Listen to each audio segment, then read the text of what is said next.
পৌরাণিকভাবেই উনি মানুষের চিকিৎসা করে থাকেন।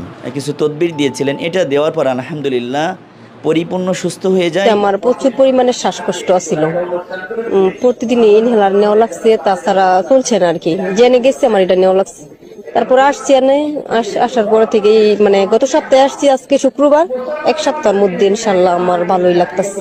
কারণ মেডিসিনই কিন্তু আল্লাহর অর্ডার ক্যারি করে। যেই দিন মেডিসিনকে বলা হবে তুমি কাজ করো, রোগ ভালো হয়ে গেছে। তারপরে তোমার নাম কি আয়েশা? আমি কই জি মা। জিমের সাথেও আমিও কথা বলতেছি। প্রায় 11 বছর যাবত আপনাদের এই ধরনের সকল সমস্যার সমাধান দিয়ে আসছি। আমি অনেক ছোট থেকেই মায়ং গ্রামে থেকে আর পরে কামরূপ কামাখ্যায় কাজ শিখেছি। আমি যে কোনো ধরনের কুফুরি কাজ নষ্ট করে দেব মাত্র 72 ঘন্টার মধ্যে। আমি বশীকরণ, জাদু, বান্টুনা কাটানো, অবাধ ধরে বাধ্য করা, পাওনা টাকা আদায় করা, মামলা মোকদ্দমা নিয়ে ঝামেলা, অনেক ভাই বোনের আপন মানুষের সাথে নিজের সংসার করতে চায় কিন্তু পরিবার বাধা হবে, ভাই ভাই জায়গা জমি নিয়ে ঝামেলা, স্বামী স্ত্রীরা পরকীয়া করে, ছেলে মেয়ে হয় না, আবার অনেকের ছেলে মেয়েরা অবাধ্য। আল্লাহর রহমতে 24 ঘন্টার মধ্যে যে কোনো সমস্যার সমাধান করার চেষ্টা করব।